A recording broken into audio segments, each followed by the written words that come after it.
Hi everyone, welcome back to my channel, The Goddess Style. I'm Erin Crow. Today is not going to go live. This is a tape vlog. I'm still feeling a little bit run down, and if you miss 2 weeks ago I did a vlog about my big news about moving out of Spain, and then I got really sick after that. So let me just recount my experience to you. This is about my story of how I believe, and the medical establishment here in Spain believe that I have come down with COVID-19, even though I'm untested. As is the case here in Spain, you don't get tested until you are really sick and you have to go for ventilation in the hospital, then they give you a test. But anyway, before I continue, I thank you so much for coming back to my channel. If you're not already a subscriber, don't forget to subscribe to my channel. Click like in this video at the end of it all. If you enjoyed or if you appreciated my story and my sharing with you, I would love to see you come back when I upload another video. Anyway, so I'm making this video because so many friends, family members have asked me what my experience was, even though I'm kind of active on Facebook, but I don't really update so much. You know, the fact that when I got initially in the early days of my illness, I didn't really say very much until the second time when I came down again, that I told people that actually these are my symptoms. So I wanted to just clear the story for all my friends and family all over the world. And also, if you're curious about my story, I wanted to share this with you. Another reason I wanted to share this story also is two things. It's a bit difficult for me to say. I just found out a couple of days ago, a fellow, two ladies in London, they are both fellow Singaporeans like me. One of them is a very young mom, well, young, she's younger than me, she's 42, and after 5 days of coming down with COVID-19 symptoms, unfortunately, she passed away in the hospital and leaving behind a very grieving husband and two young girls. Oh yeah, I think they're about 7 years old. So that really knocked me out. I mean, no underlying issues, absolutely healthy, and within 5 days she was gone. I don't really know this lady, but still, it really hits you when you realize, my God, we're about the same age, and she's a mom too. You know, I wonder what her children is feeling right now. Another one is she's kind of like a sister to me. She is very slim, very healthy. I think she's got a bit of asthma, I think. Another lady, she's about 60 years old, like I said, a fellow Singaporean, and she has been in the hospital now for about 2 weeks, and she is fighting for her life, and they've had to put her in a coma because apparently the last news we got from you know, mutual friends is that her organs are failing. And I don't know, I cross my fingers, touch wood. I'm hoping her prognosis will be good. But as they said, you know, once you're in the hospital, the chances of coming out is about 50-50. So I'm praying for her life. I'm praying for her to come out of this strong and healthy. And so this thing has really affected me. Another reason why I wanted to share my story is also because there's so many untruths, so many fake news, so many, you know, WhatsApp doctors from John Hopkins or Imperial or Cambridge University going around this whole world, that it's just frustrating to me. Now, I am sharing my own story and with my own what I did to take care of myself, and I'm only sharing this with you because I feel like I can safely say to you, I'm a certified therapist. I'm married to a biologist who's been in the clinical line for 30 years. But the caveat is, whatever I share with you today, please do not take it as if it is the done thing, that this is the grain, this is the gospel of truth, because what works for one person will not work for another person. And what works for me might not work for you, and my body constitution is different than your body constitution. There is no vaccination for a virus. I mean, a virus, you cannot use antibacteria for viruses, kill bacteria. So this COVID-19 is really unknown. It is a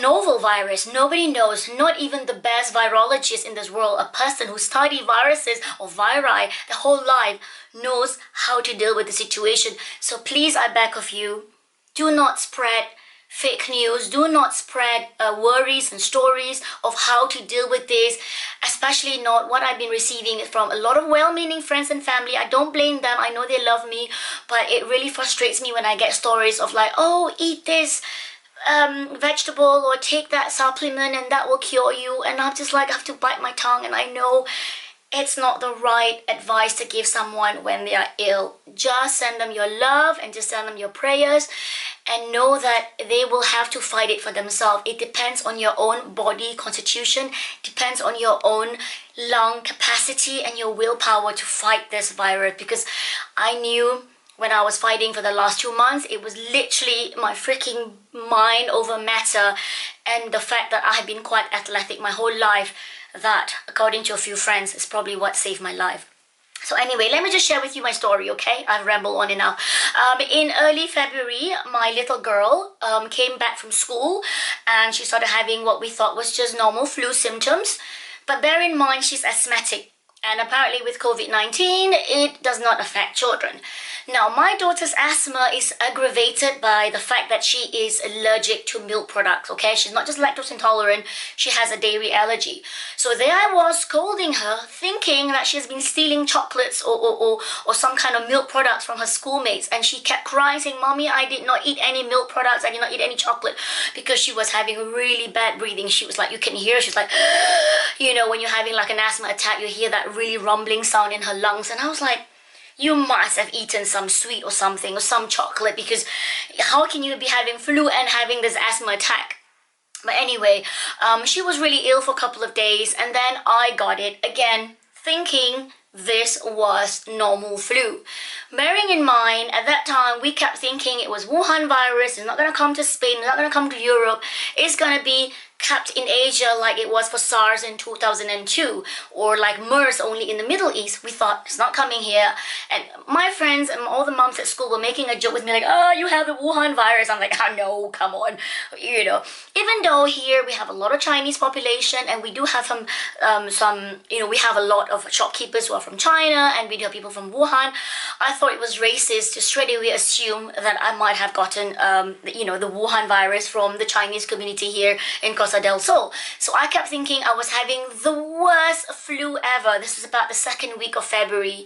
How it started off is I got fever, all the flu symptoms, my joints were aching, my muscles hurt. And then I thought, what a bad luck. I started having really bad migraine. I thought, what is this? I've got flu and I got a migraine attack. It was the worst headache ever. Like my head was spinning. I was just really, really sick. And then I thought, oh my God, am I also pregnant? Because I thought I was having pregnancy symptoms. My stomach was just so painful. It was like PMS. I was about to have a baby. It was like that kind of pain. I felt my intestines were being squeezed, were being like twisted around. I started having, you know, very loose stool. And then again, I started having this weird taste in my mouth, like a metallic taste. I did not lose my sense of taste because I've got a really strong gustatory, you know, I've got very strong taste in my tongue and my nose, and so that must have helped me. But I did feel like my tongue was just like, I kept having like this bubbles in my mouth. I constantly felt like I was going to vomit, like literally I was like constantly going, oh. So I really thought I was pregnant at the same time I was having the flu. I was so scared, I was so worried, but I was like, no, I can't be pregnant, I'm done, you know. Then again, I did get my fourth baby thinking I was done, you know, we were like all under lock and key and she still came. So again, I thought, uh-oh, you know, I'm gonna have to see this through. I was very sick, very, very sick for about a week. But at the same time, the flu, I mean, the fever and all these symptoms came. But at the same time, I started feeling that my lungs was hurting because it started off with my sore throat. I started having a really bad sore throat. It was really painful. And then I started coughing. And every time I cough, I felt like my lungs was being put in a lasso and someone was like pulling my lungs every time I cough. It's like someone was tightening my lungs, and that hurt so bad, like really, really, really bad.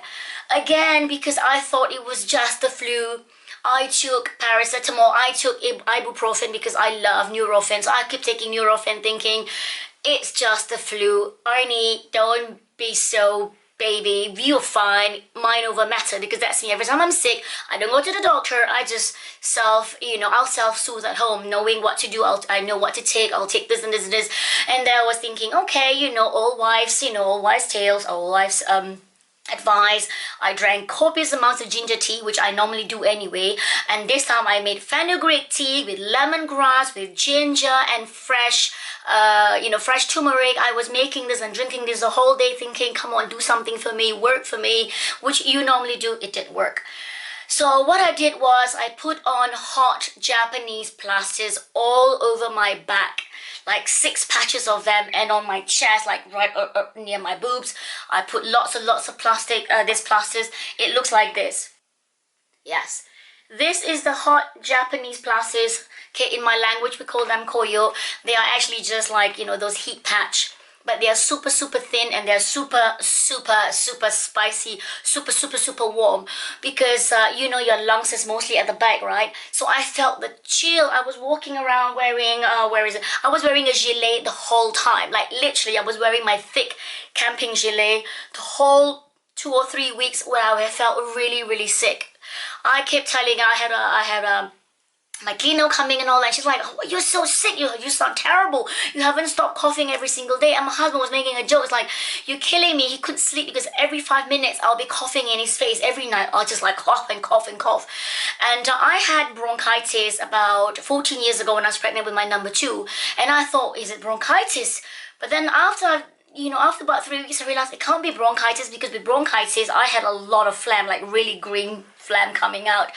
This was nothing. This was completely dry. I was just dry coughing. My lungs were just heaving. Nothing was coming out. So I didn't know what to say. I didn't know what to do. But I thought, again, it was flu, right? And by the end of by the end of February, I was still very sick. But again, thinking it was just normal flu. I didn't have any more fever. I still had the pain in my lungs and the pain in my throat. Everywhere was achy. I just kept thinking, I'll be fine. I went out, did my things, because I thought, after 2 weeks, the flu virus is probably fine. I'm just left with a bit of the symptoms. I did my normal thing, can send the children to school, did my groceries, went out, just did my normal stuff. But all the moms at school said, I think you've gotten your flu, because a few people started coughing and doing the fever. Again, at that time, at the end of February, we didn't think it was coming to Europe. Come early March, it exploded. Everybody was talking about it being Covid-19. It was no longer just called Wuhan virus anymore. It exploded into Europe. But again, I didn't really think it was, again, I didn't go to the doctor, I didn't get a test. So I didn't think, again, my symptoms were Covid-19. In the second week of March, I went to London, and I was very worried, like, I don't want to get the Covid-19 in London, because it was really bad. It was exploding in London. I put on my mask, I took care of myself.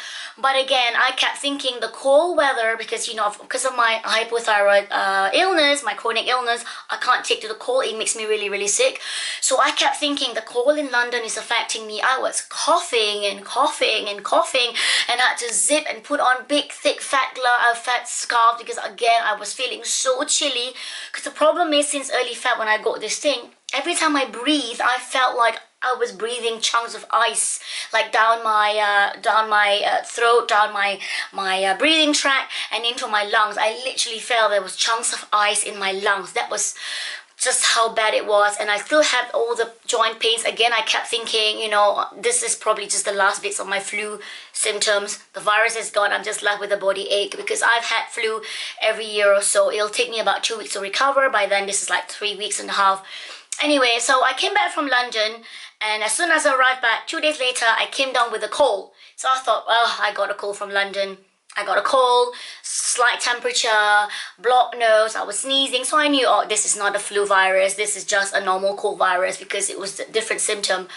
But as I was coming out of my cold, which took only 3-4 days to clear, I started feeling the same pains again as I started with the first infection in February. Same joint pains, same muscle ache, and on Friday night, a little bit over 2 weeks ago, the same symptoms that I had in February that took gradually a few days to arrive, it all arrived in the same night. My fever shot up, my temperature spiked up, the same headache. Sorry, it's very emotional for me because it was quite scary that night when it happened to me. I started having the same migraine. I felt like my head was gonna explode. My lungs started hurting, and at that moment, I couldn't breathe. I lost my ability to breathe. But thank God, my therapy and my coaching training kicked in straight away. I was telling myself, don't panic. Don't panic, because what I felt like I was going to have a heart attack because my lungs was beating, my heart was beating so fast. And to the point where I said to my husband, can you please count my heart rate? You know, it's going very fast. And he was like to me, I couldn't even read it. He said it was almost like I couldn't read. He said it was so fast that he couldn't even read. He was touching like, I can't feel your heart. I can't feel your heartbeat. I said myself, don't panic, don't panic. So I started doing my yoga therapy. I remember thinking, okay, you gotta keep breathing, don't panic, calm down, calm down. And in my trying to breathe, because I felt like my lungs was being choked again, and this time the person had the lasso or even tighter. I told my husband, please find our daughter's Ventolin, you know, her asthma spray. I said, find it for me quick. I think I need some spray. Maybe it might help.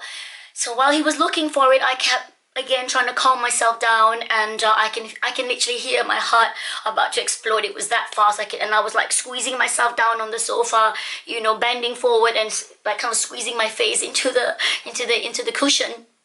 And I'm telling myself, you are going to breathe, you're going to calm down, and you're going to take one breath at a time, one breath at a time, and one breath at a time. So by the time my husband came down with the Ventolin, I was beginning to breathe a little bit better. But I can tell you, it was very, very painful that night. I couldn't sleep at all the whole night. I was literally scared to go to bed. I was scared to go to sleep because I didn't know whether I was going to wake up. Excuse me. Excuse me. I was really, really in pain, and the next morning, about 5 o'clock, I had to force myself out of bed. I just sat up in bed, just sitting down, and I kept doing the same breathing exercise. This was way before that doctor in London became viral with his breathing video, which I have to say is a little bit, tad bit wrong, because you're supposed to breathe always through your nose, hold it for a count of 3, and then exhale from your nose again.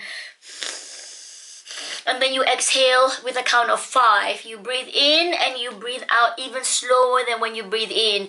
You do this for a couple of times. And what I did was, I actually, as I breathe in, I open up my lungs, I open up my chest, I kind of push my hand back like this. And then when I breathe out, I squeeze my body forward and I open up my back as if I'm spreading my lungs open. This was my breathing technique that evening and the next day. I finally called the hospital, they called 112 in Spain. And we did a whole phone call. They said to me, okay, you've ticked all the boxes for the COVID-19 except for the loss of taste, which doesn't affect everyone. I hit all the boxes, you know. Even though I'm not a heart patient, I don't have diabetes. For me, that my problem was I have got my chronic illness. It does make my heart go a little bit erratic. I've got low blood pressure, and that very day my blood pressure went a little bit above normal. For someone who's got normally low blood pressure and a heart rate of about 60 to 65, my heart rate was about 95, 98. For me, that was really, really high. So I knew all these differences, so I knew that was not very normal what I was going through. They were going to send an ambulance for me. So they said to me, get ready, get your bags, you know, bring your mask, bring gloves, your antiseptic wipes, whatever, you know, come and wait for the door. At the door, we'll come and send an ambulance over. I was getting ready. I was not thinking very well. My husband was like, oh my God, we were all panicking. You know, mom used to go to the hospital. My kids were quite scared. And then another doctor called, and he was speaking much better English. He called me and we had a longer chat, and he asked me again all my symptoms, what happened, when it started. He doesn't know whether I was getting a second infection or whether it was, you know, a resurgence, which we now realize has happened in many cases in Asia, in Taiwan, Hong Kong. They found out that someone has been infected, and it's not that they're getting reinfected, it's basically the virus reactivating in their system, and they're getting the same symptoms again as if they're being reinfected. So anyway, the doctor said to me, you know, 90% of the Spanish population will be infected by the time this whole pandemic is over, and only half of them will show any symptoms at all. And I had really very strong symptoms. But when he found out I had 3 young children in the home and a husband who has heart condition. He said to me, you have to make a choice. If you come in, we have to bring your children and your husband too, and they have to be put into isolation. And that means your children will go into the children's hospital in isolation, in separate rooms, all three of them. And he said to me, think very carefully, because I know it will probably stress you out as a mom. And he was right.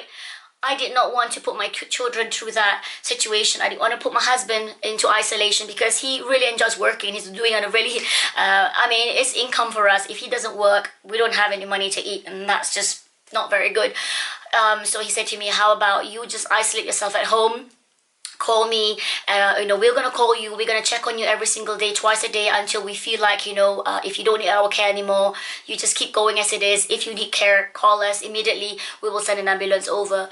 So the decision was made about over 2 weeks ago that I was gonna be self-isolated in my bedroom here. This became my hospital. What I did was, during my isolation period, I did a lot of meditation. I meditated a lot. I did a lot of the same breathing technique I was sharing with you guys. I did the deep breathing, exhale, deep breathing, exhale. I literally did nothing. I didn't want any more phone calls. I told my friends, please stop sending me all this tips and advice. I didn't want to read any more about COVID-19, because I felt like it was not helping me heal, because it was making me more depressed. I just watched lots of happy comedy shows on Netflix. And this, literally, I went through 3 boxes of this Japanese hot plasters, which I brought back from Singapore last December. For me, just to think like, in case I'm a bit cold in my feet, I'm going to put a plaster here and there. This is my last box. There's nothing left. There are about 10, 20 in each packets. I'm pretty sure my eldest, my number 2 daughter, my husband, and my little girl have got COVID-19 because of all the different symptoms we've had. My husband felt the same issue, but I'm so thankful for someone who has a congenital heart disorder and high blood pressure. He has been spared, and I have gotten all the pain.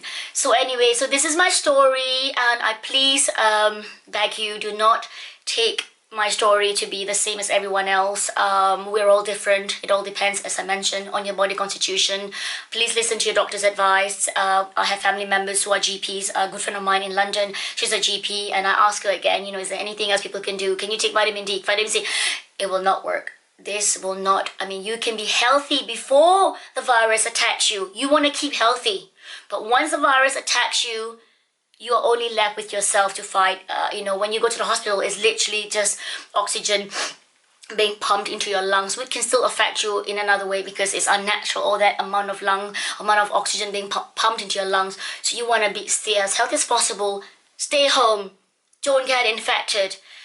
And if you are staying home, stay healthy. Don't eat junk food. Don't snack on chocolates or whatever. I'm so lucky I'm not a junk food person. I've always been healthy, and I really, really think my years of being a competitive athlete and being a dancer all these years have kept my lungs in good stead. And as much as I'm feeling thankful and grateful that I'm alive today, I am still a little bit affected by friends and friends of friends who've passed on, family members. I know someone whose father-in-law died in Madrid. So I know people, who have died and who are really affected. Oops, excuse my my SD card ran out of memory. But anyway, all I want to say is please stay healthy, you guys. This is not a joke. This has got nothing to do, all those conspiracy theories out there, please ignore them. All these theories of 5G and Chinese biological warfare or whatever. Let's just take it that this is Mother Nature's way of fighting back whatever we've been doing to her. And this is completely natural. All we need to do is stay united, stay informed, look on all the medical websites, on trusted sources. If you receive any information, don't believe it straight away. Like what I always do, I go back online and go back to the direct source and try and figure out whether it's real, whether it's fake news, or whether it really is from John Hopkins, doctor who mentioned this advice or tip or story. Listen to your individual government or your state or your mayor or whatever. Keep your family safe, and I really hope you do not have to go through what I went through, which is considered mild by some people's standards, because for a friend who's fighting for her life right now in ICU, I'm lucky. And I hope you are as lucky as me, or never ever to have it. Anyway, thank you so much for watching my rambling and my tears and my emotional self. It's embarrassing, but I just wanted to share this story to all of you who have been asking me and being so kind to ask me, all the time, every day, how are you doing? How are you doing? How are you coping? Are you healing? So this is my update. I feel 95% healthy. I still have a bit of joint pains in my ankles and my legs. The pain still stays for some reason, and I still feel like there's a tinge of pain, like sore in my lungs when the weather is cold. It's still cold for me. It's like 16 degrees right now, but otherwise I feel 95% fine. For 2 months, I've been coughing and having chest pain. My cough is gone after that quarantine period of being, tender living care by my husband. And that's it. I'm looking forward to the sunshine so I can be 100% healthy. And then I'm getting ready for my big move. So please pray that we all get to go out and enjoy the sunshine. Bye. Love you guys.